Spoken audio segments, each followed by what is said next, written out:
tudo aquilo que não provém de ti. Que venha o Senhor falar através dele. Abençoe teu filho, coloca as tuas palavras, Senhor, que não seja deles, mas sejam tuas, ó Pai. Entregue em tuas mãos em nome de Jesus.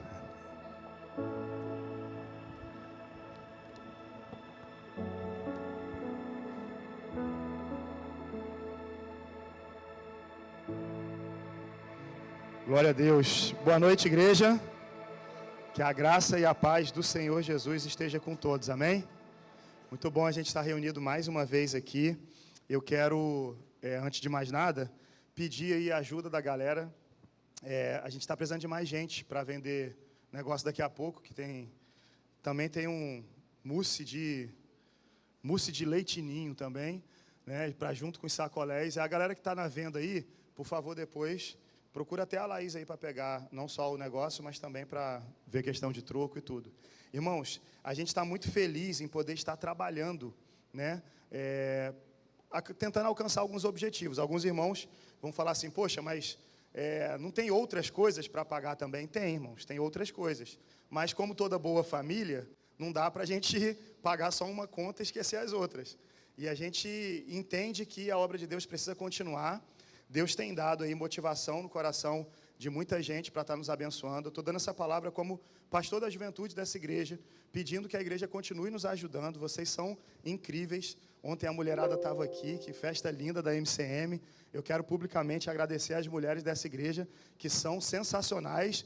Os homens também são, né? Não fiquem enciumados, mas as mulheres são extraordinárias. É algo assim inexplicável a forma como essas mulheres trabalham, como essas mulheres são guerreiras. Então, parabéns aí. Cadê? Pastora Sheila, tia Gabi, que são as duas líderes aí, tia Gabi, liderando a MCM, que coisa sensacional. Ontem foi linda a festa. Obrigado por vocês existirem, obrigado por nos ajudar. Eu estou dando essa palavra, irmãos, com muito carinho no coração e pedindo a ajuda dos irmãos, porque, infelizmente, a gente ouve algumas coisas que a gente não gostaria de ouvir. E a gente está blindando o coração em Deus para tudo, né? Muita gente já pegou e já falou que a gente não deveria estar fazendo nada para o acampamento. E quem já foi num acampamento sabe como um acampamento pode marcar a história de alguém.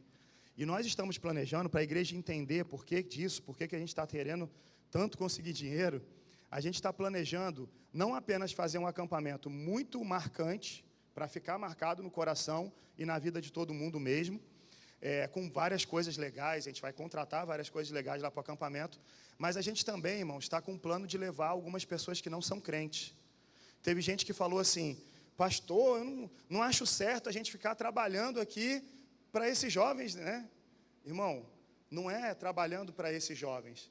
Tem muitos jovens que estão trabalhando, mas nós estamos arrecadando dinheiro para quem nem é crente. A nossa visão que a gente está tendo é de buscar pessoas que não são cristãs ainda.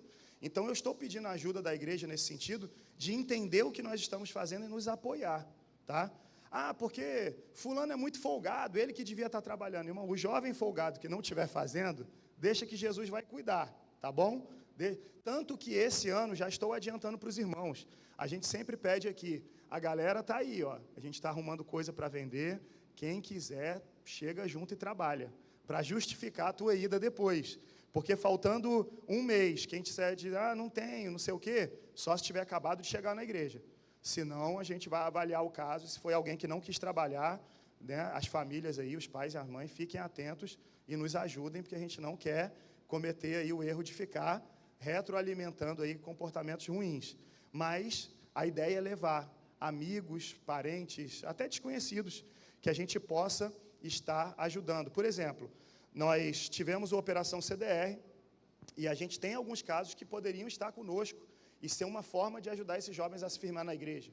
Nós também, por meio do CDR, nós fomos visitar um abrigo, né? E foi sensacional. A nossa igreja já teve responsável por um abrigo para crianças que estão em situação de vulnerabilidade social. E os irmãos sabem que é muito complicado para uma criança dessa viver dentro de um abrigo, né? Por mais que o abrigo tenha toda a estrutura e seja carinhoso, é complicado. Nós fomos num abrigo que é até 12 anos. Mas lá tinha um garoto, por exemplo, de 13 anos, que tinha mais 2 irmãos e o abrigo abriu uma exceção por isso. Mas o abrigo falou, a gente não sabe se para o ano que vem ele continua aqui ou não. E aí um abrigo para um garoto maior, a gente já sabe que é uma coisa totalmente, um universo totalmente diferente. Aí tinha esse garoto, eu fiquei jogando bola com ele lá, o Lacerda estava jogando bola com ele, e a gente começou a pensar, já pensou um garoto desse no acampamento com a gente, tendo a oportunidade de ter um final de semana diferente? Quem sabe ele entrega a vida para Cristo? A gente sabe que Deus pode fazer todas as coisas, mas se magicamente a vida dele não se transformar, o coração dele pode estar preparado para um novo ambiente que vai ser muito mais hostil. Então a gente está sonhando com esse tipo de coisa, irmão.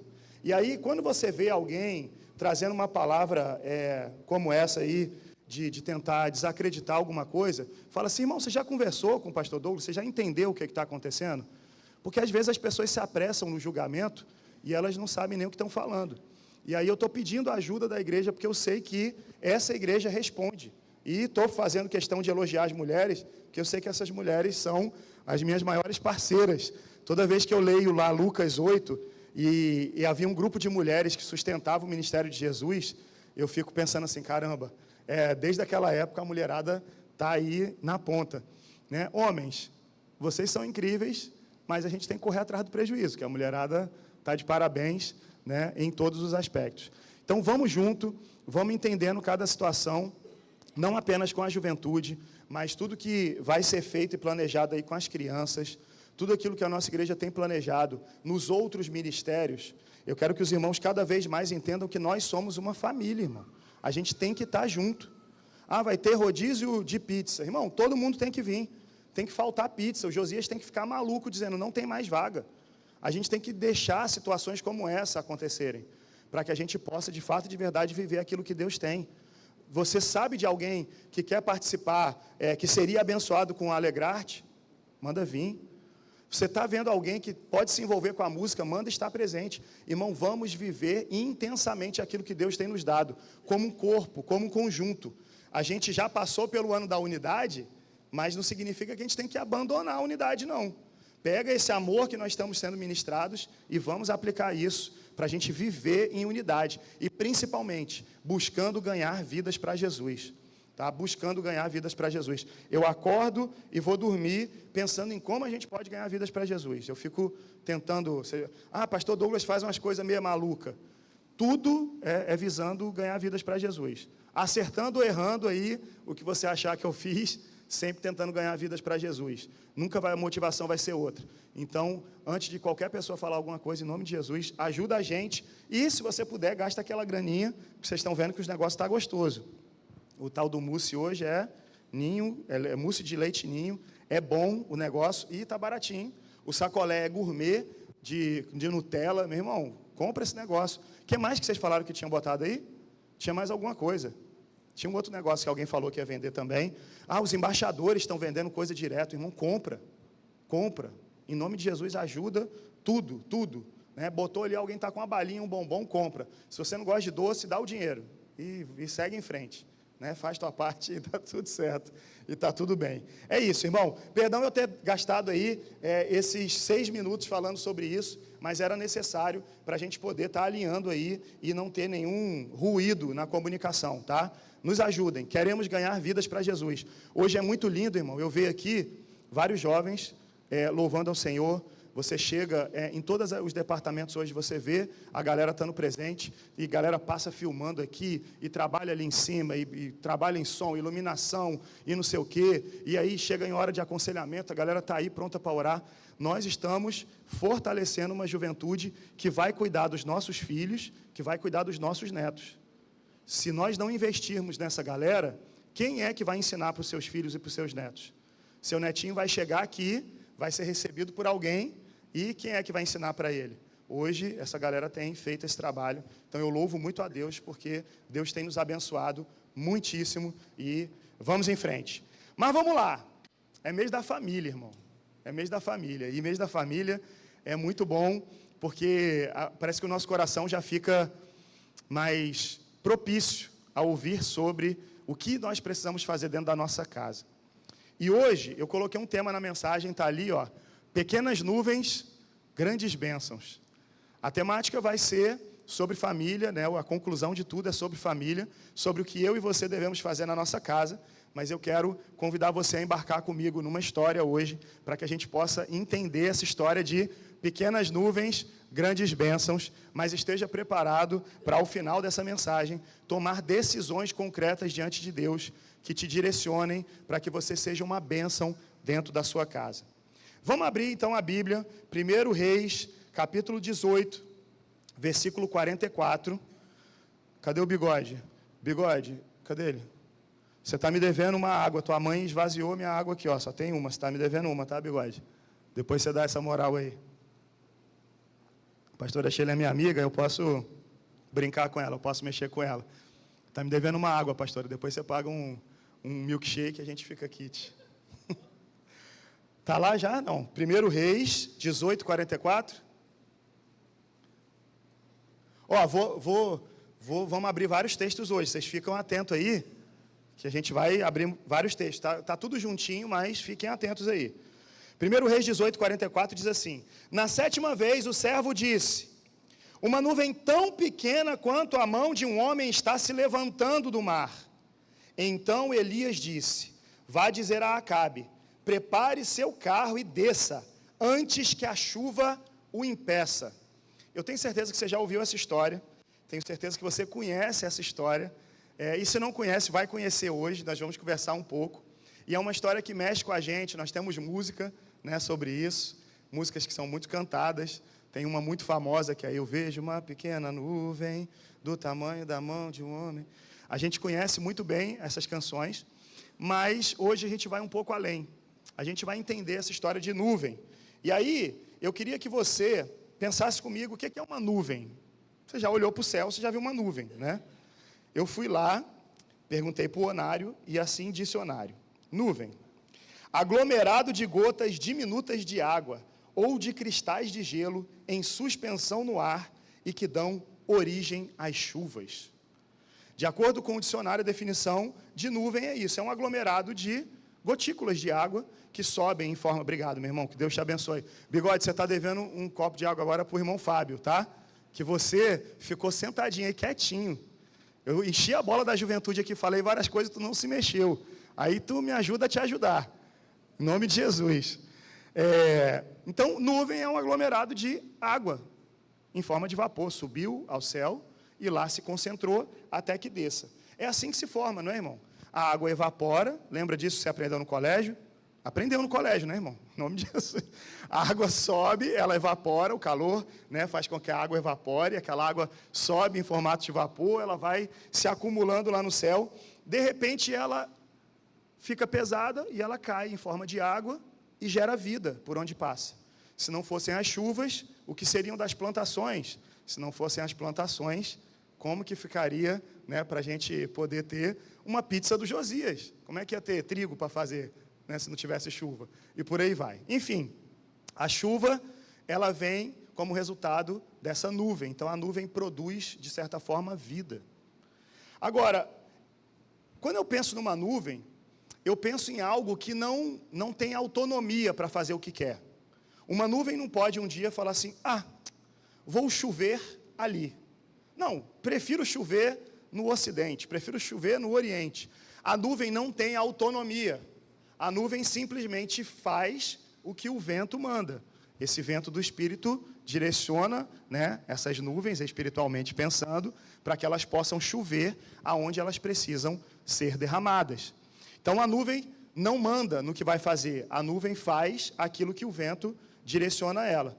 Então, você já vai captando aí algumas mensagens.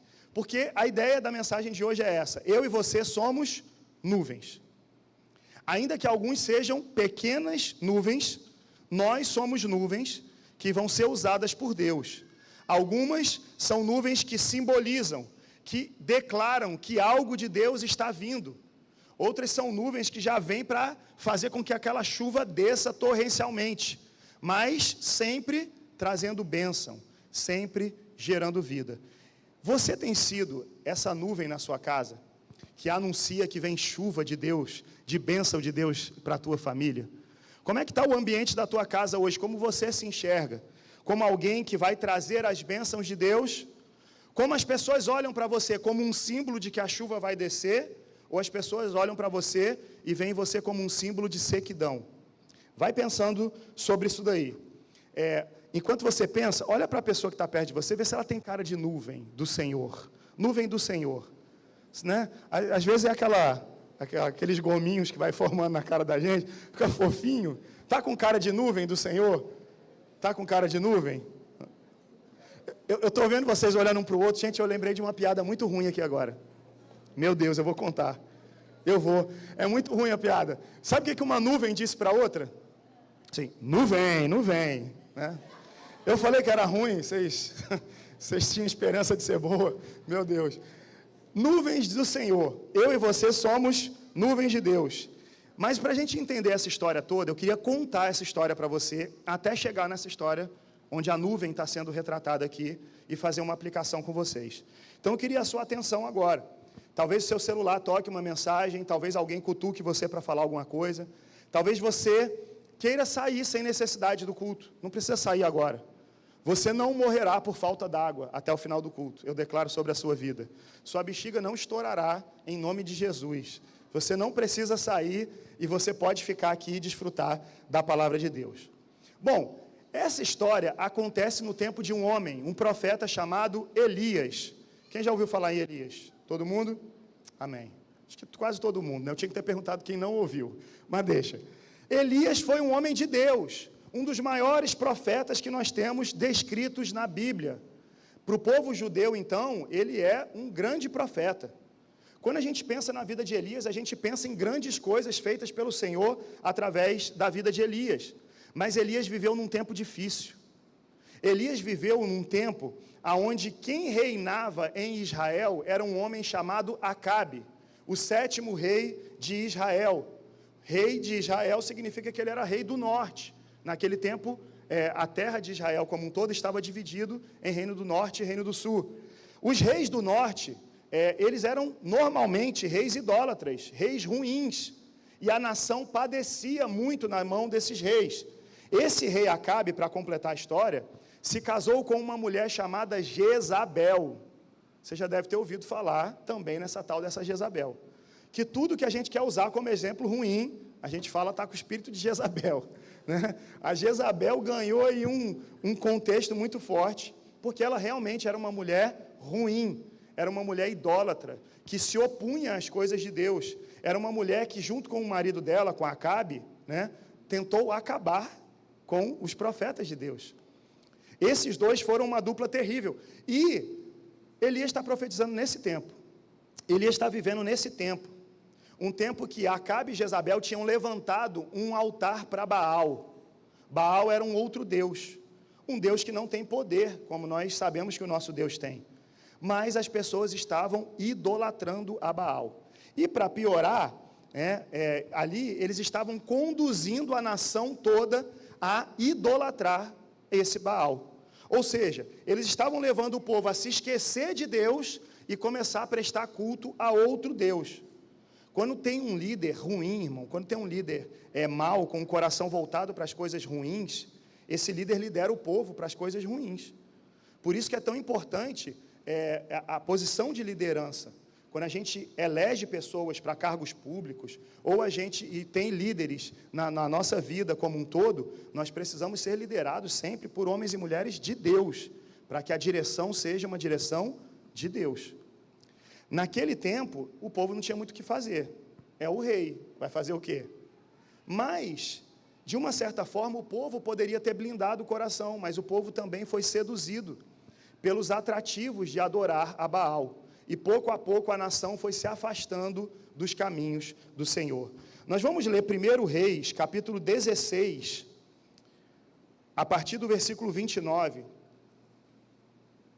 1 Reis 16, a partir do 29, diz assim: No 38º ano do reinado de Asa, rei de Judá, Acabe, filho de Onri, tornou-se rei de Israel, e reinou 22 anos sobre Israel em Samaria.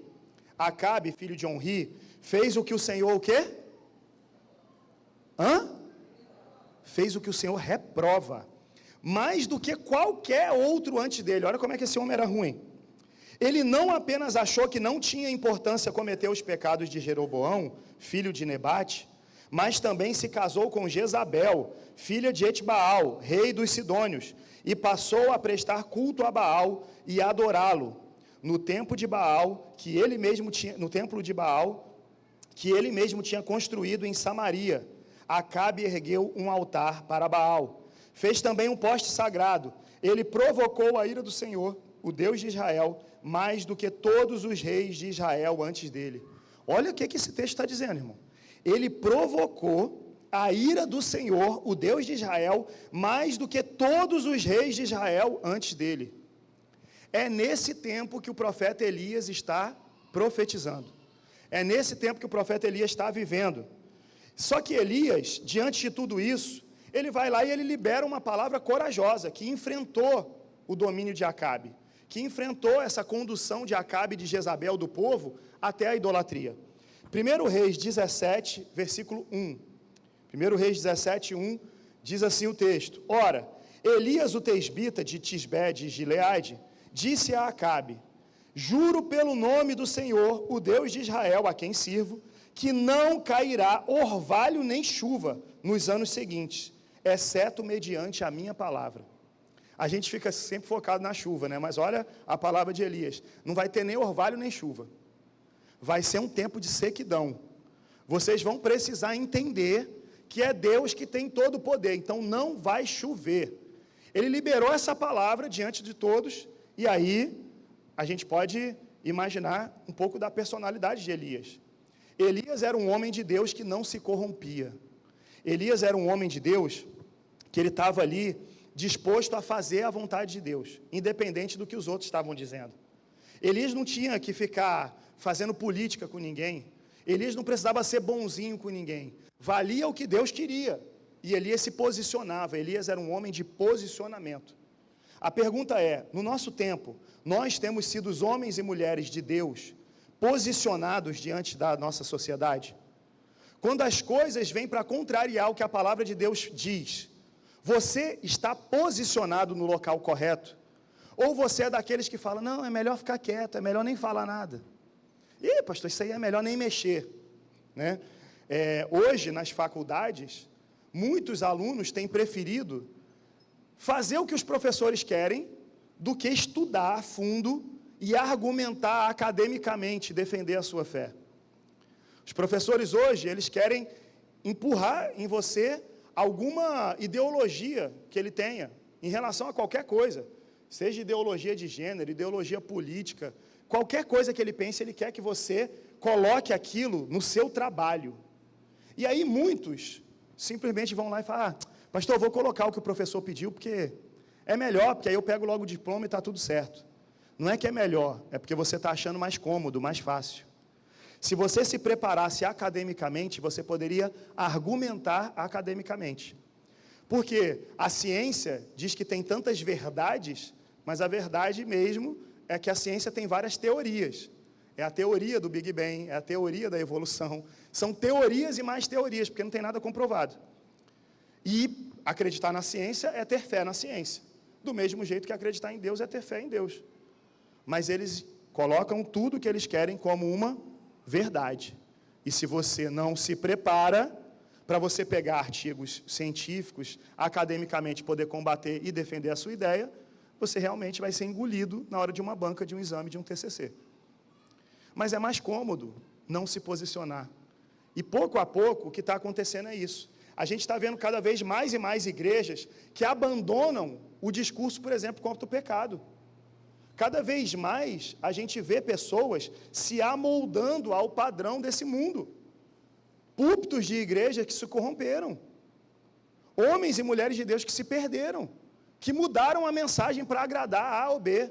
E não pode falar isso aqui não, porque o governador fica com raiva. Isso aqui, se eu falar, o fulano de tal trabalha com o presidente. Irmão, você tem que pregar a Bíblia e acabou o assunto. Está na hora da gente se posicionar. Elias não ficava nessa de, não, vou ser bonzinho.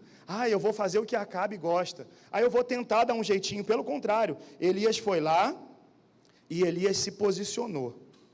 Elias fazia a vontade de Deus. E aí, enquanto Elias fazia isso, um monte de outros profetas se curvaram a Baal. Muitos outros profetas foram mortos, foi um tempo de perseguição. Então teve profeta morrendo, teve profeta se desviando, mas Elias permanecia nos princípios que Deus deu a ele. Porque Elias tinha algo dentro do coração dele muito nítido, que nós hoje devemos ter também. Nós hoje já temos algo que Elias não tinha, que era o Novo Testamento.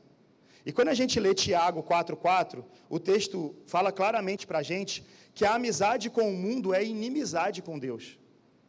A amizade com o mundo é inimizade com Deus. Você quer ser inimigo de Deus? Seja amigo do mundo. A gente está vivendo um tempo onde as pessoas elas estão debaixo de um discurso que elas falam, não, pastor, a gente tem que ser amigo de todo mundo. Se você for amigo do mundo, eu não estou dizendo que você não tem que amar pessoas, por favor, entenda. Jesus nos mandou amar e nós temos que amar todo mundo, transmitir o amor de Deus. Mas quando você se curva ao que o mundo estabeleceu, só para ficar bem socialmente, você está fazendo amizade com o mundo e você está fazendo inimizade com Deus. Há um tempo atrás, quando começou o povo a falar, não, agora nós temos cultos ecumênicos, todas as religiões juntas, orando, falando com o mesmo Deus. Que maldição é essa, irmão? Coisa demoníaca. Como assim que junta todo mundo? Isso não existe. Mas hoje, para muita gente, é uma realidade. Ah, eu estou aqui, ó, no meu trabalho, então está lá. O pessoal está de manhã cedo, o chefe é muito católico e gosta de rezar uma Ave Maria. Aí eu rezo também, né, pastor? Porque sabe como é que é, né? Tem que, ali você reza uma Ave Maria, mas é da boca para fora. Não, irmão, se você está fazendo isso, você está se corrompendo. Se você está começando a aceitar esses padrões, você está se corrompendo. O problema é que hoje a gente trocou até o nosso vocabulário, a gente já não fala mais com medo do que os outros podem pensar. Está na hora da gente fazer o que Elias fez. Se posicionou, foi um homem de Deus, e aí, obviamente, muita gente naquela época deve ter olhado para Elias e deve ter rejeitado a figura de Elias. Talvez você esteja com medo da rejeição. Mas deixa eu falar uma coisa para você. É melhor que as pessoas pensem mal sobre você e Deus tenha uma boa opinião sobre você, do que você ficar bem com a sociedade e naquele grande dia, ele olhar nos seus olhos e falar, apartai-vos de mim, maldito, porque não vos conheço. Isso é muito sério. Está na hora da gente se posicionar. Elias se posicionou, com certeza ali naquele tempo, o povo, se fosse hoje em dia, né, o povo ia cancelar Elias, ia parar de seguir ele nas redes sociais, ia ter os haters, iam começar a colocar mensagens, o pessoal ia começar a fazer campanha, os blogueiros, as blogueiras, os influencers, eles iam começar a fazer vídeos, não, porque esse tal de Elias, ia subir hashtag, Elias não, né? E aí, gostaram, né? Essa foi boa. Pegou alguns pegaram, nem todo mundo pegou, mas foi boa, eu fiquei pensando muito tempo nisso, brincadeira. E aí, olha só que legal, dentro de tudo isso, Elias se torna alguém mal visto pela sociedade. Olha o que 1 Reis 18, 17 diz, coloca para a gente, 1 Reis 18, 17. Isso já é lá na frente na história, quando Acabe encontra com Elias. 18, 17.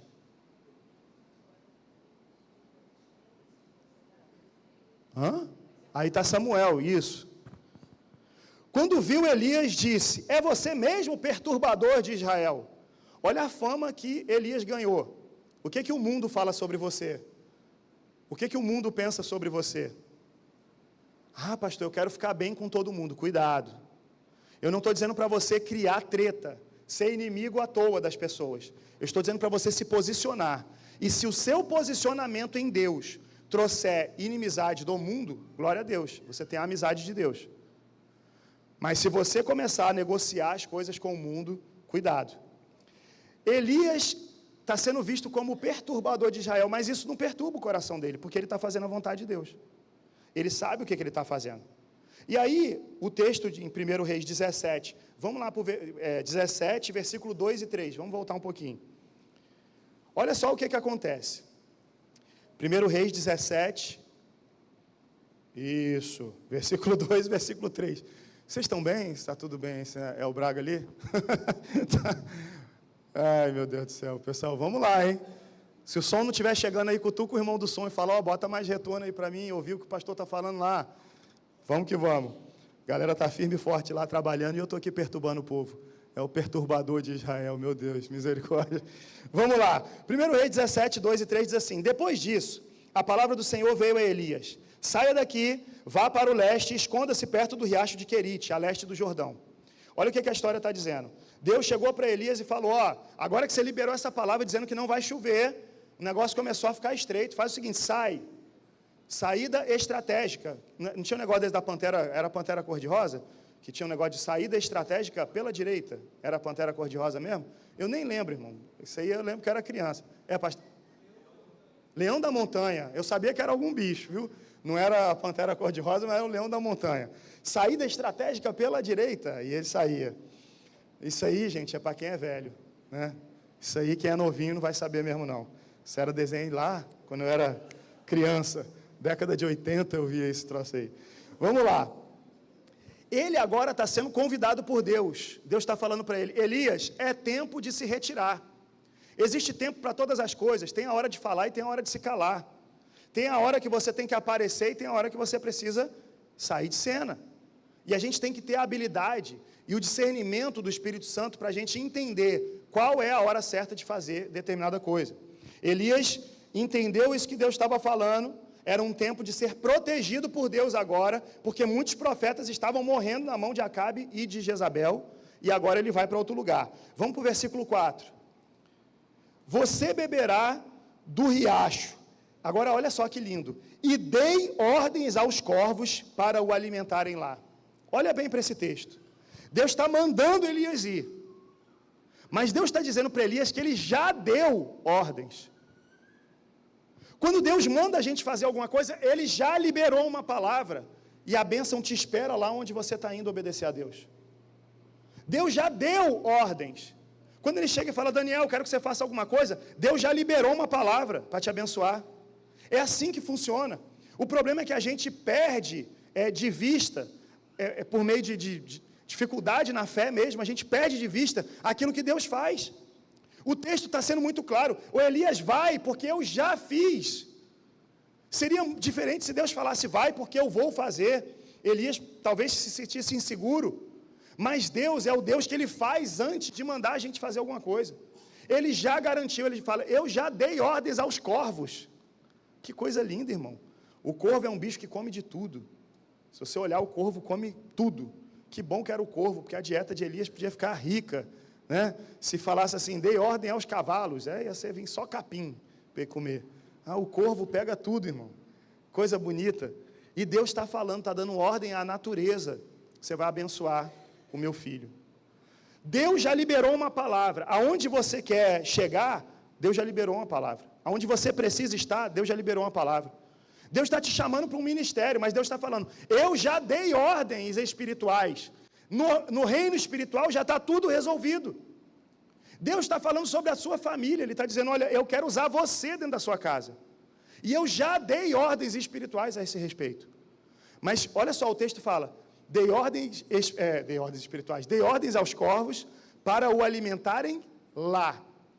Aqui tem outra coisa legal. Deus já deu a ordem, mas a bênção é lá onde Ele mandou. Se você permanecer no mesmo lugar, você não é abençoado. Tem que se mover na direção da vontade de Deus. Deus está falando, se move. A tua bênção está lá. Então você vai fazer o que eu estou mandando. Você vai se movimentar, vai se colocar na posição que eu falei, e então a bênção vai te alcançar. Porque eu já dei ordem, já está garantido. Agora você só precisa obedecer. Elias fez isso. Elias foi para onde Deus mandou. E quando Elias chega lá, imagina comigo que ele agora está na beira lá desse riacho de Querite. E agora ele tem comida, porque os corvos estão levando. Ele tem água, porque o riacho ainda está correndo.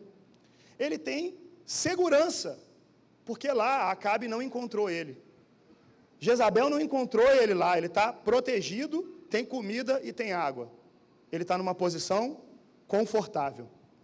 Aqui a gente precisa tomar alguns cuidados, porque é muito fácil a gente olhar para uma situação que muitas vezes é temporária e a gente querer transformar ela numa situação eterna, porque a gente se acomodou com uma situação, e a gente não quer se movimentar, E a vida da gente fica estagnada porque a gente se acomoda em determinada situação. A gente fala, não, tá bom, eu vou fazer só isso mesmo. Não é tempo de se acomodar, é tempo de entender que Deus está trazendo provisão, mas aqui no Riacho de Querite, não é o endereço, não é o CEP que Deus preparou para Elias. Aqui no Riacho de Querite, é um local de tratamento, é um local de paz, é um local para ele recuperar as forças, é um local para ele ficar em segurança por um tempo, mas ali não é o destino final dele.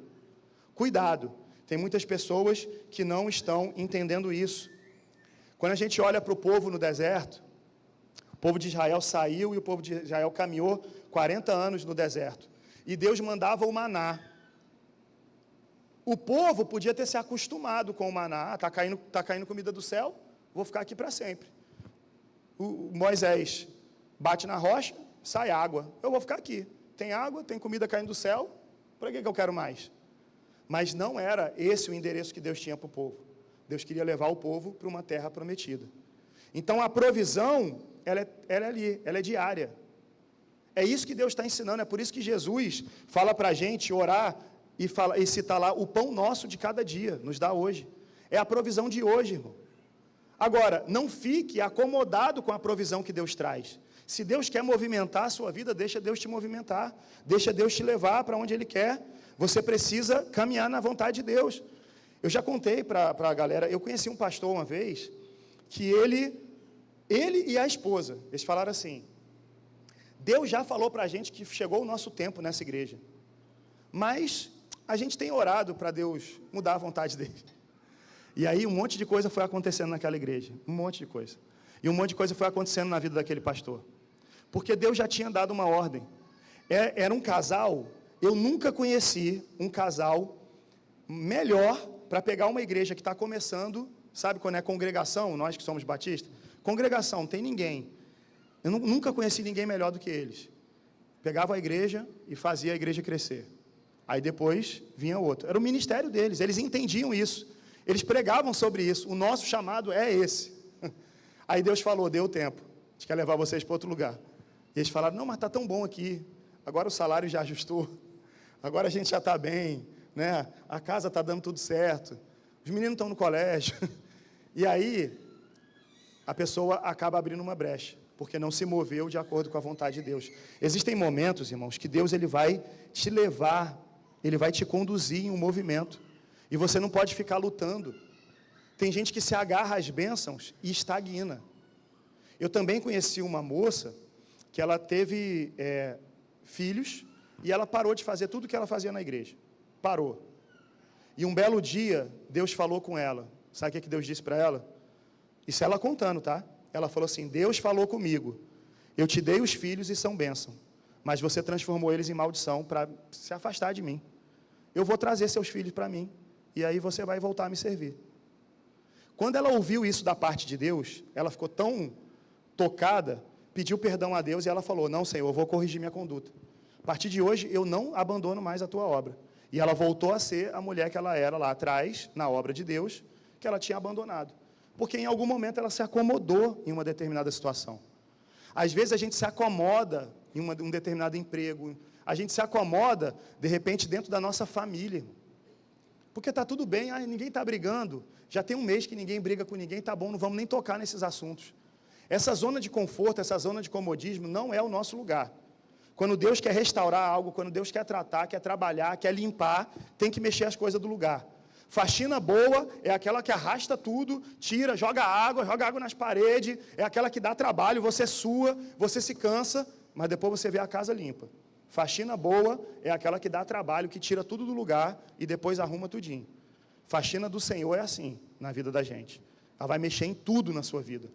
Vai mexer em tudo. Se você deixar, obviamente. Se você não deixar, Deus não vai simplesmente fazer. Mas vamos lá. O texto continua para a gente aí. 1 Reis 17, versículo 7 agora. Pula para o 7. Algum tempo depois, o riacho secou-se por falta de chuva. O próprio Elias falou, não vai chover. E aí chegou uma hora que as consequências chegaram também no riacho.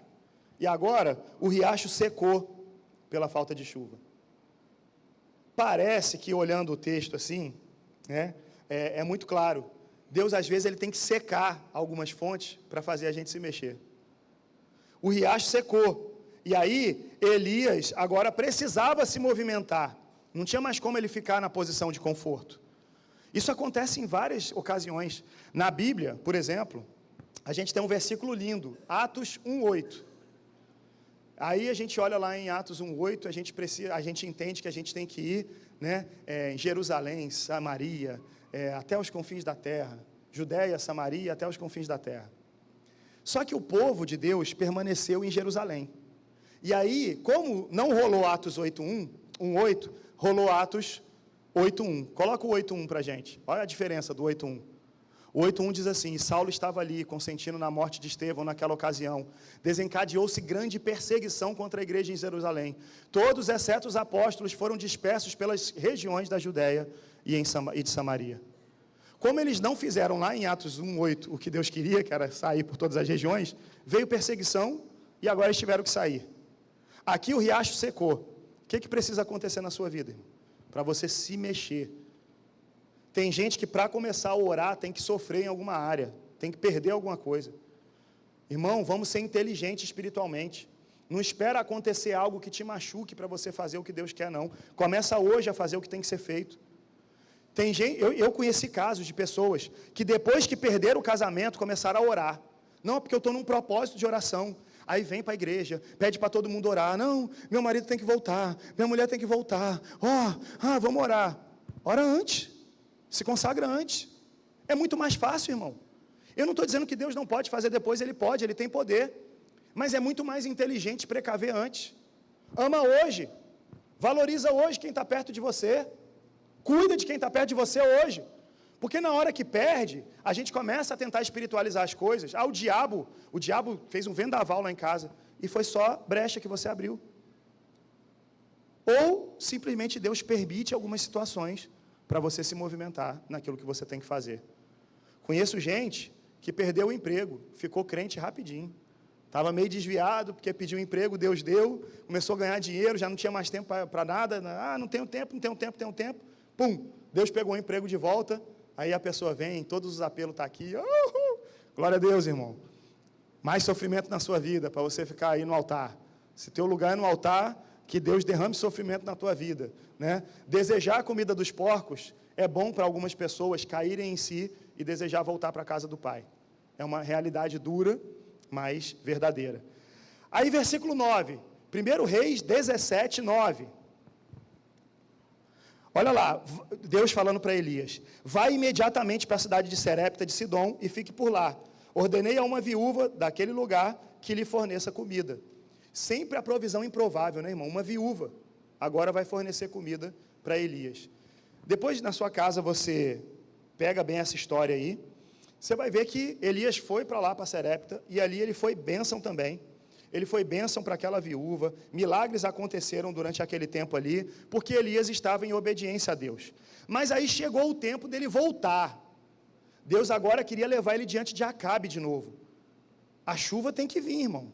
A chuva tem que acontecer. Não dá para ele ficar acomodado de novo agora na casa de uma viúva. E aí, Deus vai chegar para ele ali agora e vai falar de novo com ele. 1 Reis 18, 1. 1 Reis 18, 1. Diz assim o texto: depois de um longo tempo, no 3º ano da seca, a palavra do Senhor veio a Elias: vá apresentar-se a Acabe, pois enviarei chuva sobre a terra. Que coisa linda, Deus está falando: eu vou enviar a bênção, mas é você quem vai contar para todo mundo que essa bênção vem. Lembra que foi você que falou que não ia chover? Agora eu vou honrar você diante de todo mundo. Você vai lá para avisar que a bênção está vindo. E aí, Elias obedece a Deus, e ele vai. No meio do caminho ele encontra um cara chamado Obadias. Depois você lê o capítulo todo, tá? Eu estou tentando resumir aqui para vocês. Ele vai encontrar um cara chamado Obadias. Obadias é um homem de Deus. Obadias tinha escondido 100 profetas do Senhor e estava sustentando ele separou em 2 grupos, inteligentemente. Se um for achado, ainda tem o outro grupo. Como eu disse, Jezabel e Acabe estavam matando os profetas do Senhor. Obadias estava escondendo 100 homens de Deus, e aí Elias encontra Obadias. E quando Elias encontra Obadias, né, a gente tem algumas coisas interessantes. Primeiro aqui, Obadias fala para Elias. 1 Reis 18, 10. Juro pelo nome do Senhor, o teu Deus, que não há uma só nação ou reino onde o rei, meu senhor, não enviou alguém para procurar por ti. E sempre que uma nação ou reino afirmava que tu não estava lá, ele os fazia jurar que não conseguiram encontrar-te. O que Obadias está dizendo para Elias? Elias, Acabe está furioso, ele está te procurando em todo lugar. Ele está pronto para te matar. O que você faria diante de uma situação como essa? Você está voltando para obedecer a Deus, feliz da vida aí. Deus vai na frente, abrindo o caminho, quebrando as correntes. Isso é Elias, né? Cantando felizão no meio do caminho. Aí ele vem felizão. De repente ele encontra Obadias. E Obadias fala, ih, rapaz, o cara quer te matar mesmo. Eu sei que tu está debaixo de uma palavra de Deus, mas ele te procurou em todos os lugares. O que você faria? Graças a Deus, Elias falou, não, eu sei o que eu tenho que fazer. Eu sei para onde eu estou indo, eu sei quem falou comigo, eu sei quem me garante. Deus me garantiu até hoje, já teve corvo, que era improvável, me sustentando, já teve viúva, que era improvável, me sustentando. Você acha que Deus não vai me sustentar? Claro que vai. Irmão, aprende esse segredo. Sempre que a dificuldade bater na sua porta, lembra das coisas que você já viveu. Deus já te deixou na mão? Você morreu alguma vez? Deus te abandonou e tu morreu? Tu lembra disso? Não, né? Deus te sustentou em vida. Todas as vezes você continuou respirando, Ele te sustentou. Lembra disso e confia em Deus no hoje. Eu sei que Deus vai continuar me sustentando como Ele sempre me sustentou. No dia da adversidade, lembra disso. E aí Elias fala para Obadias, Obadias, eu vou conversar com Acabe, hein? Marca lá um encontro com ele, que eu vou falar com ele. E aí, quem fica com medo é Obadias, porque Obadias, na conversa que os dois têm, Obadias fica preocupado, ele fala, ô Elias, se você falar que vai e não for, vai sobrar para mim, porque eu vou chegar diante de Acabe e vou falar, Elias está vindo. Vou gerar uma expectativa no coração do rei, daqui a pouco tu mete o pé e quem vai morrer sou eu, porque ele vai ficar com raiva de mim e vai me matar. E aí morre todos os 100 profetas que eu estou garantindo. E aí Elias fala, não, eu vou. E aí Elias vai se encontrar com Acabe. Quando esse encontro acontece, eu estou resumindo bastante, vocês vão ler isso aí tudo em casa. Quando Elias encontra com Acabe, Elias então manda que todos os profetas de Baal sejam reunidos. Ele fala, o negócio é o seguinte, nós vamos resolver esse negócio da chuva hoje. Vai chover e nós vamos saber quem manda chuva nesse negócio. E aí, 1 Reis 18, versículo 26 e versículo 27, 1 Reis 18, 26 e 27, diz assim, então pegaram o novilho que lhes foi dado e o prepararam, e clamaram pelo nome de Baal. Isso aqui são os profetas de Baal, todos tentando fazer com que Baal respondesse com um sinal do céu a oração que eles estavam fazendo. E clamaram pelo nome de Baal desde manhã até o meio-dia. Ó Baal, responde-nos, gritavam, e dançavam em volta do altar que haviam feito, mas não houve nenhuma resposta. Ninguém respondeu. Ao meio-dia, Elias começou a zombar deles. Elias era muito legal. Gritem mais alto, dizia, já que ele é um Deus, quem sabe está meditando, ou ocupado, esse ocupado aqui em algumas versões, quem sabe ele está aliviando o ventre, né? Ou viajando, talvez esteja dormindo e precise ser despertado. Elias começou a caçoar deles, começou a zombar deles, tirar onda com a cara deles. Ih, vocês estão orando aí mesmo, cadê? Não vai cair o fogo não? Ih, rapaz, vocês estão dançando, estão fazendo um monte de coisa, esse Deus de vocês não responde, né? Ele deve estar ocupado, hein? Ó, grita mais alto, cara. Ó, dança mais forte, faz alguma coisa. Põe um catapultifo nesse negócio aí. E aí, não acontece nada. De repente, a gente começa a entender as coisas. Tem gente que pensa que Elias era só um doido, né, que falou para não chover. Mas, quando você estuda um pouco da história de Israel, a história de Baal, esse período do reinado, você percebe que uma das coisas que Jezabel estava fazendo é ensinar ao povo que era Baal, que era o provedor de tudo. Baal manda chuva, Baal abençoa as colheitas, Baal traz o milagre. Só que agora está num tempo de escassez. Eles estão orando, os profetas de Baal estão orando e Baal não responde. Tem um simbolismo muito forte. Quando Elias abriu a boca e falou, não vai chover, ele estava trancando os céus, mostrando que Baal não tem poder nenhum. E agora, voltando em nome do Senhor, os céus seriam abertos e o nome de Deus ia ser ali afirmado. Vamos lá para 1 Reis 18, 32 agora. Pula lá para o versículo 32. Com as pedras construiu um altar, agora é Elias, tá? Com as pedras construiu um altar em honra ao nome do Senhor e cavou ao redor do altar uma valeta com capacidade de 2 medidas de semente. Depois arrumou a lenha, cortou o novilho em pedaços e o pôs sobre a lenha. Então lhes disse: encham de água 4 jarras grandes e derramem sobre o holocausto e sobre a lenha. Façam-no novamente, disse. E eles o fizeram de novo. Façam-no pela 3ª vez, ordenou a eles e fizeram pela 3ª vez. A água escorria do altar, chegando a encher a valeta. Irmão, o que estava faltando naquele tempo? Não estava chovendo, não tinha orvalho na terra. O que era o bem mais valioso? Água. E o que Elias está fazendo aqui? Joga mais água, joga água, água, água, mais água. Elias está colocando o que tem de mais precioso ali, diante de Deus. Será que eu e você estamos dispostos a pegar algo de valor e colocar diante de Deus? Ou a gente é daqueles, tchau, semana abençoada. Ô pastor Robson, campanha de missões? Tamo junto, viu meu irmão? Tamo junto. Tem gente que fica assim. Tem gente que se você vier abraçar, o cara bota a mão no bolso, não mexe aqui não. É um negócio, meu Deus. Quem é você? Irmão, o que você tiver de valor, seja financeiro ou seja algo que está dentro do teu coração, entrega ao Senhor, derrama no altar do Senhor, como oferta agradável a Ele. E aí esse altar ali, agora cheio de água, é mais difícil também de ser consumido pelo fogo. Mas Elias ora, e o fogo desce, e consome aquele altar.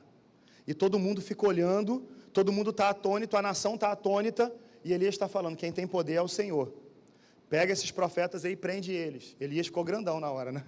Mandou prender todo mundo, prendeu os profetas de Baal, depois mandou matar todos eles, e agora ele está cheio de moral. E aí, 1 Reis 18, 41, Elias vai falar com Acabe, olha só, 1 Reis 18, 41, e Elias disse a Acabe, vá comer e beber, pois já ouço barulho de chuva pesada. Você já ouviu barulho de chuva pesada? Já, né? A pastora Sheila ali, que a casa alaga às vezes, já... Barulho de chuva pesada, irmão. A gente conhece o barulho de chuva pesada, mas você já ouviu barulho de chuva pesada com céu azulzinho? Aí já é um negócio diferente, né? Elias está ouvindo a chuva, e ele está falando para Acabe, ó, eu já estou ouvindo. Seus olhos podem não estar vendo, mas Deus já está falando comigo. Tem bênção que Deus já está liberando aqui, e eu já sei que ela é real, porque quando Deus fala, já aconteceu. No tempo de Deus isso já aconteceu. Na hora de Deus isso já aconteceu. Não é que vai acontecer, já aconteceu, a gente só precisa esperar o tempo certo. Já aconteceu, Deus já liberou, e Ele está falando, eu estou ouvindo barulho de chuva. E aí olha só que legal, versículo 43, 1 Reis 18, 43. Ele diz assim, para o servo dele, vá e olhe na direção do mar, disse ao seu servo. E ele foi e olhou, e nada, não há nada lá, disse ele. 7 vezes Elias mandou, volte para ver. Vamos dar um pause aqui. Elias pegou o servo dele agora e falou assim, ó, vai lá, né, agora, olha na direção do mar e vê se tu está vendo alguma coisa. O servo dele foi, céu azulzinho, irmão, não tinha uma nuvem sequer. E ele olhou, falou, não tem nada não. Ele volta da 2ª vez, 3ª vez, ele vai 7 vezes. Olha que coisa incrível. Elias tinha uma convicção no coração dele, nada abalava isso. Ele já tinha ouvido o barulho de chuva. Se ele já ouviu, é real. Se Deus já falou contigo, então é real, irmão. Deus já falou que a tua família vai ser abençoada, isso já é real. Deus já liberou uma palavra sobre os teus filhos, isso já é real. Deus já liberou algo sobre o teu casamento, isso já é real. Ah, mas as circunstâncias, ninguém está vendo isso, pastor. Isso é coisa de maluco, porque eu estou olhando e não estou vendo. Ok, você não está vendo, mas Deus já viu. Deus já viu e já liberou essa palavra. Elias ouviu, ninguém está vendo, e as pessoas estão olhando, e eu fico imaginando o servo de Elias, que sabia quem era Elias, sabia que era um homem de Deus, mas ele mesmo devia estar pensando, rapaz, eu acho que dessa vez, rapaz, esse Elias está ficando maluco, cara. Meu Deus, não tem nada, nós vamos morrer todo mundo. Acabe vai ficar muito doido daqui a pouco. E vai uma vez, vai 2 vezes, vai 3 vezes, vai 4, 5, 6 e 7, e não está acontecendo nada. Agora, olha só que legal. Versículo 44. Na 7ª vez, o servo disse: uma nuvem tão pequena quanto a mão de um homem está se levantando do mar. Então Elias disse: vá dizer a Acabe, prepare o seu carro e desça antes que a chuva o impeça. O louvor pode vir vindo aqui para cima, e eu quero a sua atenção. Não se distraia com o louvor agora, que a gente costuma ficar olhando a movimentação. Não se distraia. Presta atenção no que Deus tem para você. Nós estamos no mês da família, e a gente está falando hoje que nós somos essas nuvens. Chegou no tão sonhado momento do texto, que a gente vai entender agora a tal da história da nuvem. Está se levantando uma pequena nuvem do tamanho da mão de um homem. O moço do profeta olhou, o que ele ouviu da boca de Elias é que ele estava ouvindo barulho de chuva pesada. Ele olhou, não tinha nuvem nenhuma. Na 7ª vez tem uma nuvem pequenininha. Imagina tu olhar para o céu e ver uma nuvem do tamanho da mão de um homem. E ele falou, o que tem é uma nuvem pequenininha. Essa nuvem, ela pode ser pequena, mas ela é o grande símbolo da chuva de Deus que vai acontecer. Essa nuvem pode ser desprezada por muitas pessoas. Tem gente que olha para mim e para você e vê em nós algo desprezível. Vai acontecer uma grande chuva através de você? Na sua família, a bênção de Deus vai chegar através de você? Mas você é tão pequeno, você não sabe falar, você não conhece nem nada da Bíblia. E você não sabe nem orar direito. Através de você que tem um passado tão podre, que tem tantos pecados na sua história, você é uma pequena nuvem, mas essas vozes de dúvida são vozes do inimigo. Porque para Deus, eu e você somos essa pequena nuvem que vem como o início de algo grande que vai acontecer da parte de Deus. As nuvens do Senhor já estão se levantando. Deus já está trazendo essa chuva pesada para abençoar, para acabar com o tempo de seca. Deus já está promovendo um milagre que vai acontecer. E eu e você somos o sinal disso. Eu e você somos os indícios. Deus escolheu a mim e a você para mostrar a todos que a chuva é real. O céu estava limpo, mas agora tem uma pequena nuvem. Tem gente que ainda não acredita. Tem gente que ainda está olhando e está falando, isso aí não quer dizer nada. Mas você precisa entender o simbolismo disso. Os outros podem até não ter visto. Os outros podem até não ter ouvido nada.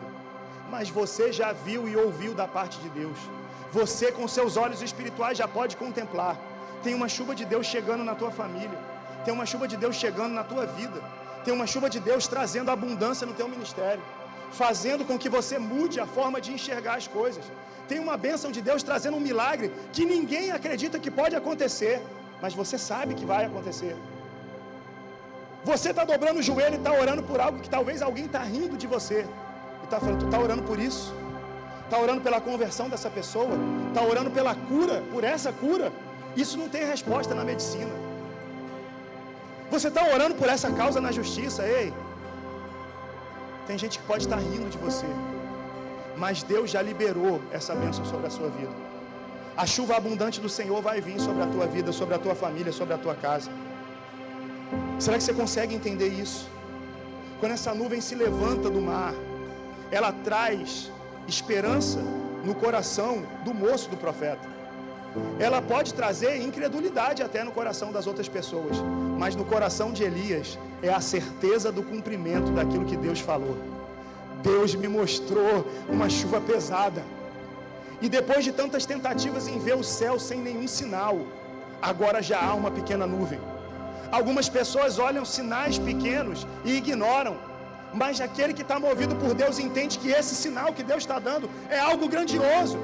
A pequena nuvem de Deus está se mostrando, ela já vem surgindo, e o texto diz algo incrível: ela está se levantando. O servo do Senhor vê uma nuvem se levantando. Essa nuvem está se levantando do mar. Essa nuvem está começando a ser visível. Essa nuvem está se levantando dentro da sua casa. Essa nuvem está se levantando e profetizando dia após dia. Mesmo quando teu filho ou a tua filha sai e vai para lugares onde você não gostaria que eles estivessem. E você tem falado, e as coisas parecem que não acontecem, mas você sabe. E você profetiza sobre o quarto, você profetiza sobre a cama dos seus filhos. E você diz: Senhor, a minha família vai ser sua. Para muitos pode ser uma loucura, mas você tem liberado palavras sobre a tua casa, sobre o teu casamento. Senhor, meu esposo vai ser diferente, a minha esposa vai ser diferente. Eu declaro a paz nessa casa, eu declaro a bênção do Senhor, eu declaro um lar que te serve. A pequena nuvem do Senhor está chegando na tua vida. Muita gente olhou para você e disse que você não ia ser nada, mas Deus tem algo especial na sua vida. Deus quer usar você para alcançar outras vidas. Alguém pode ter dito que você não era capaz, mas Deus olhou lá do alto e falou: eu vou usar você. Vidas vão se render aos meus pés através da sua vida. Deus te escolheu, Deus está te capacitando, Deus está te movimentando, Deus está te impulsionando. Basta que você se levante do mar também como essa pequena nuvem, que você se coloque na posição. O barulho, o profeta já tinha ouvido. Agora, os olhos das pessoas começavam a ver aquilo que parecia loucura. Sabe quando Deus fala alguma coisa contigo? E você vai compartilhar com as pessoas e elas duvidam. Mas de repente, Deus começa a fazer algo e as pessoas começam a ver. E aí não é tempo de você chegar para os outros e dizer: olha, como eu falei, como eu sou espiritual. Não. É tempo de você reunir todo mundo e celebrar com a sua família e dizer: vem, tem abundante chuva vindo. Lembra que eu falei? Vem, Deus é por nós, a nossa casa vai prosperar, a nossa família vai avançar, coisas extraordinárias vão acontecer. Deus está liberando uma palavra sobre a tua vida hoje. Talvez os seus olhos ainda não estejam vendo, talvez a noite de hoje para você seja para ouvir que tem um barulho de chuva aí no teu ouvido. Essa chuva vai acontecer. O teu filho vai aceitar Jesus, a tua filha vai aceitar o Senhor, o teu marido vai se quebrantar, a tua esposa vai ter o coração transformado. Ei, o teu pai e a tua mãe vão estar junto com você servindo ao Senhor. Chega dessa história de você viver sozinho uma vida na caminhada espiritual. Deus tem algo mais profundo para a tua família. Deus te trouxe aqui com um propósito. É tempo de você abrir o teu ouvido espiritual. Deus quer te mostrar o barulho de chuva, mas é tempo também de você se levantar como uma pequena nuvem e dizer: Senhor, me usa como símbolo na minha casa, na minha geração. As pessoas precisam ver, muitos precisam ver para crer. Deixem que as pessoas vejam o milagre de Deus através da sua vida. Vamos lá, pequenas nuvens do Senhor, fica de pé no seu lugar aí, vai. Começa a orar, começa a interceder. É tempo de se levantar, não apenas nos nossos pés, é tempo de se levantar profeticamente. É tempo de começar a orar pela tua casa, pela tua família. É tempo de você começar a orar por aquilo que ainda nem existe. Pastor, eu tenho um sonho de casar. Já começa a abençoar o teu casamento. Pastor, mas não tenho nem namorada. Começa a orar por ela. Vai. Pastor, eu quero ver os meus netos. A tua palavra, Senhor, diz isso. Essa é uma promessa que nós veríamos os nossos netos. Eu quero ver os meus netos, Senhor. Então começa a tomar posse disso. Começa a profetizar que na tua casa vão surgir homens e mulheres de Deus. Começa a profetizar aí no teu lugar sobre a vida daqueles que parecem que estavam secos, sem chuva, sem nada, sem abundância.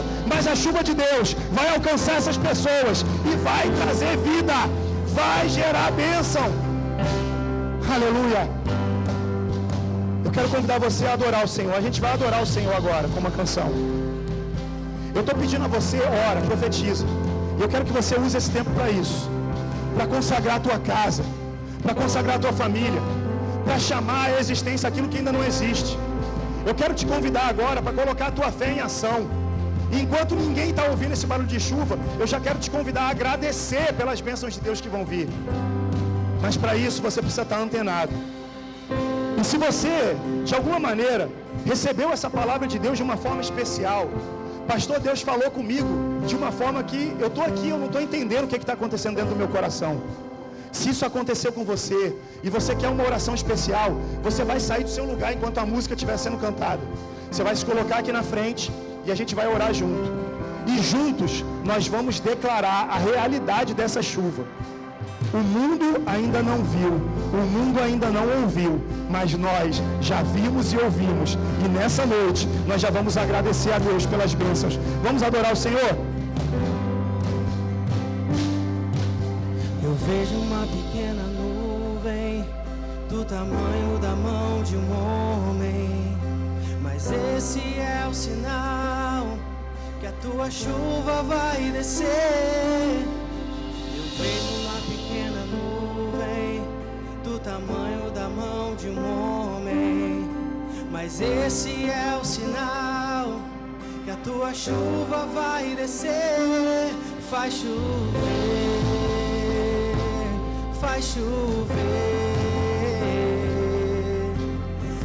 abra as comportas dos céus. Você consegue visualizar o que você está cantando? Faz chover, Pede para Deus: Senhor, quero essa chuva. Faz chover, Senhor. Abre as comportas do céu aí, vai. abra as comportas. Quando essas comportas forem liberadas, irmãos, vai descer água sobre a tua casa. Ah, o tempo de seca vai acabar. Abra as comportas dos céus. Faz chover, Jesus. Aleluia. Abra as comportas dos céus. Eu vejo uma pequena nuvem do tamanho da mão de um homem, mas esse é o sinal. Tua chuva vai descer. Eu vejo uma pequena nuvem do tamanho da mão de um homem, mas esse é o sinal que a tua chuva vai descer. Faz chover, faz chover, faz chover, Senhor. Abra as comportas dos céus. Faz chover e faz chover, faz chover. Abre as comportas dos céus e faz chover, faz chover. Abre as comportas dos céus e faz chover. Abre as comportas dos céus. Presta atenção nisso aqui. A gente vai cantar agora. Essa parte da música, ela vem conclamar a gente a fazer a nossa parte. A música diz o seguinte: se pedirmos, o Senhor virá. Como chuva, Ele descerá. Irmão, é tempo de você pedir, é tempo de você clamar. Nós vamos declarar isso, mas profeticamente eu quero que aí no teu coração você entenda o que você está fazendo. Se você pedir, Deus vai fazer. Se você se colocar na posição de ser essa pequena nuvem, vidas vão ser transformadas dentro da tua família. Se você ainda quer representar alguém, quer sair do seu lugar e falar: eu quero me levantar como uma pequena nuvem, porque eu creio que a abundante chuva de Deus vai visitar a minha casa. Os meus vão experimentar a chuva de Deus. Se você quer representar alguém que está afastado dos caminhos do Senhor, ou é você mesmo, você pode sair do seu lugar enquanto nós estamos aqui cantando. Você pode se colocar aqui na frente. Alguns irmãos já fizeram isso. Mas eu quero convidar a todos, sem exceção, que com a autoridade espiritual nessa hora, entendam que nós vamos cantar. Se pedirmos, Jesus virá como chuva, descerá. Se pedirmos, Jesus virá. Então clame, então grite, então chame por Ele. Faz chover, faz chover. Abra as comportas dos céus e faz chover.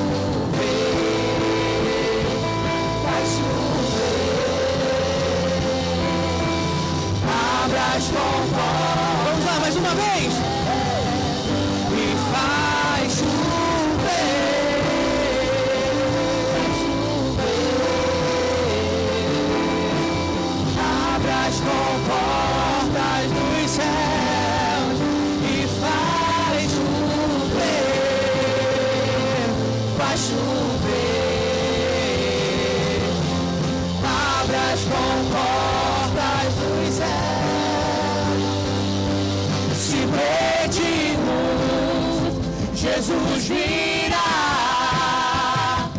como chuva, descerá. Se pedimos, Jesus virá. então clame, então grite, então chame por Ele. Vai chover, Vai chover. abra as comportas dos céus e faz chover, faz chover. Vamos lá, mais uma vez, mais forte. Vamos! E faz chover, faz chover. Abre as comportas dos céus. Chover, faz chover. Abre as comportas dos céus.